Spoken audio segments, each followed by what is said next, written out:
Bonjour YouTube, j'espère que vous allez bien. Aujourd'hui nous allons voir le set 4227, la Batmobile de Batman. Très certainement le nom le plus con qui soit. À qui pourrait appartenir la Batmobile à part Batman? En même temps, la Batmobile de Robert, ça aurait moins bien sonné puisqu'il s'agit de la voiture de Robert Pattinson dans le prochain film Batman. Comme le film n'est pas encore sorti, je ne l'ai pas vu donc je ne peux pas vous en parler. Ce qui est certain, c'est que j'adore Batman, j'aime beaucoup Robert Pattinson malgré Twilight et je trouve cette nouvelle Batmobile sublime. À la fois plus réaliste que la Batmobile de 1989 ou le Tumbler de Christopher Nolan et en même temps suffisamment modifié pour lui donner un côté sombre, puissant et méchant qui sied parfaitement au chevalier de Gotham. Trêve de blabla, sur la face avant de la boîte, on va retrouver une photo du Lego une fois terminée et je trouve la boîte très réussie. Pour moi, elle retranscrit bien l'ambiance sombre qu'on a pu voir dans les premiers trailers du film. En haut à gauche, Lego technique, ensuite l'âge 10 et plus, le numéro du set et son nom, puis le nombre de pièces 1360. En bas à gauche, on apprend que les piles sont incluses puisque ce set a des briques lumineuses alimentées par des piles boutons et juste en dessous le symbole Batman que je trouve encore une fois très beau. Dernière chose à dire sur cette face avant, la présence en bas à droite du symbole DC. Sur la tranche supérieure, une photo du 3/4 arrière de la voiture, ça on y reviendra un peu plus tard, et une photo d'une roue à l'échelle 1.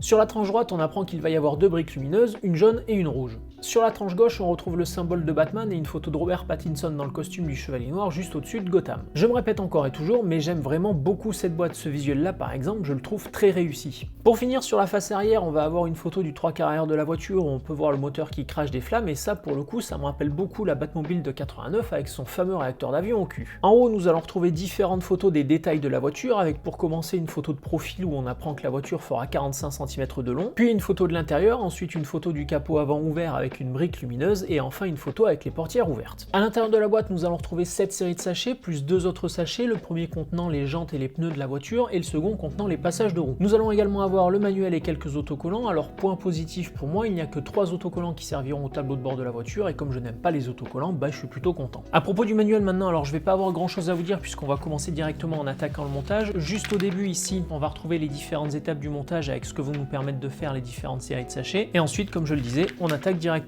Ce que je peux vous dire quand même, c'est que le montage sera terminé en 393 étapes. Ensuite, donc ici on va retrouver plusieurs photos du set une fois terminé. Une photo qu'on avait déjà vue à l'arrière de la boîte avec les portières qui s'ouvrent. Juste en dessous, on apprend que la direction se fera grâce à une roue crantée sur le toit de la voiture. Juste là, on va retrouver une photo du moteur avec les pistons mobiles. Ce qui est assez rigolo, c'est que je disais dans la vidéo de la BMW M1000RR que ces pièces-là, je les avais jamais vues en transparent, et apparemment dans la Batmobile, ces pièces-là sont de nouveau transparentes. La grande photo du milieu, donc le 3/4 arrière de la voiture, si je comprends bien, quand la voiture va aller d'avant en arrière, ici on va avoir le pot d'échappement avec les flammes qui tournent. Pour finir, les deux photos sur le côté droit, ça va illustrer les briques qui s'illuminent. Donc en appuyant sur le bouton à l'intérieur de la voiture, on va avoir une brique à l'avant qui s'illumine, et en appuyant sur la roue crantée qui sert à la direction, on va avoir une autre brique qui s'illumine au niveau du moteur. Voilà un petit peu pour ces photos de détail. Ensuite ici, donc là on va retrouver une photo de la voiture du film et une photo de la voiture Lego. Donc c'est cool, j'ai quand même une petite photo comme je les aime bien. Alors vous me direz ce que vous en pensez en commentaire, mais je trouve que cette voiture-là irait quand même particulièrement bien dans Mad Max. Ensuite, une illustration qui va rappeler ce qu'on avait sur l'une des tranches de la boîte avec The Batman et une photo du Lego une fois terminée, et à côté une photo de Robert Pattinson avec Gotham City dans le fond. Après,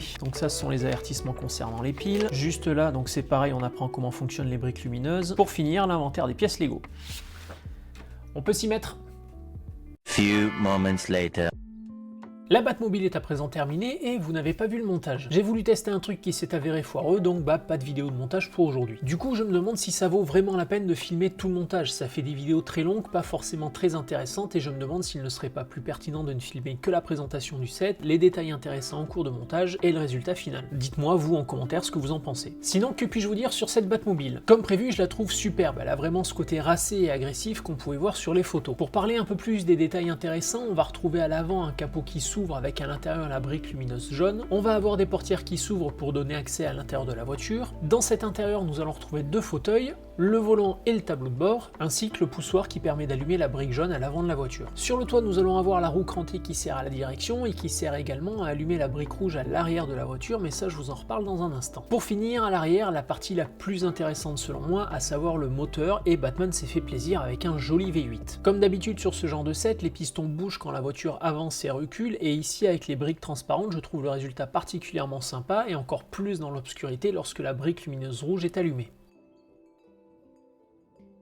Comme prévu, en plus de faire bouger les pistons, les flammes à l'arrière vont se mettre à tourner lorsque la voiture est en mouvement. D'ailleurs, concernant les flammes, Lego s'est fait plaisir et en a mis partout. On va en avoir à l'arrière, on va en avoir sur le moteur, on va en retrouver sur le toit et même sur le capot à l'avant de la voiture. Voilà, je pense avoir fait le tour des détails intéressants à vous montrer et pour être honnête avec vous, j'adore cette voiture, que ce soit en tant que technique ou en tant que Batmobile. Comme je le disais en intro, je trouve les premières images de cette Batmobile qu'on a pu voir dans les trailers absolument magnifiques et le rendu technique l'est tout autant. On a vraiment l'impression d'avoir une voiture aussi puissante que méchante et je trouve qu'elle va très bien au Chevalier de Gotham. Concernant la partie Lego, le set est très sympa à assembler. On retrouve certains grands classiques de chez Technic avec des parties articulées, un moteur avec des pistons mobiles et une direction. Par contre, chose surprenante, il n'y a pas de suspension, alors je ne sais pas pour quelles raisons elles sont absentes, mais j'imagine que c'est pour garder la voiture très basse. Ce que j'aime particulièrement avec ce modèle, c'est le moteur. Le fait qu'il soit exposé et réalisé avec des briques transparentes lui offre une visibilité que j'aime beaucoup et j'adore le rendu dans l'obscurité quand la brique rouge est allumée. Et c'est pour cette raison que j'aurais adoré que Lego équipe cette voiture d'une boîte de vitesse. On a une super vue sur les pistons mobiles et on aurait bien pu profiter des changements de vitesse. Malheureusement, cette option est réservée à des sets plus gros. Alors est-ce que je vous conseille ce set? Le look de cette nouvelle Batmobile est particulier, certains aimeront et d'autres pas, donc ça je vous laisse en juger. Dans tous les cas, le montage est plaisant, il n'y a pas de grosses difficultés, donc il est adapté à tous les âges, il n'y a pour ainsi dire pas d'autocollant, je sais que pour certains c'est rédhibitoire et les finitions sont vraiment excellentes. Donc pour moi c'est vraiment un bon set, mais c'est sûr que si vous n'aimez pas Batman ou cette Batmobile, bah ça va être un peu compliqué de vous le conseiller. Comme d'habitude, si la vidéo vous a plu, n'hésitez pas à mettre un pouce en l'air. Si la vidéo ne vous a pas plu, n'hésitez pas à mettre un pouce en bas, vous pouvez commenter, partager, vous abonner, bref, vous faites ce que vous voulez. Quant à moi, je vous fais un bisou et je vous dis à bientôt.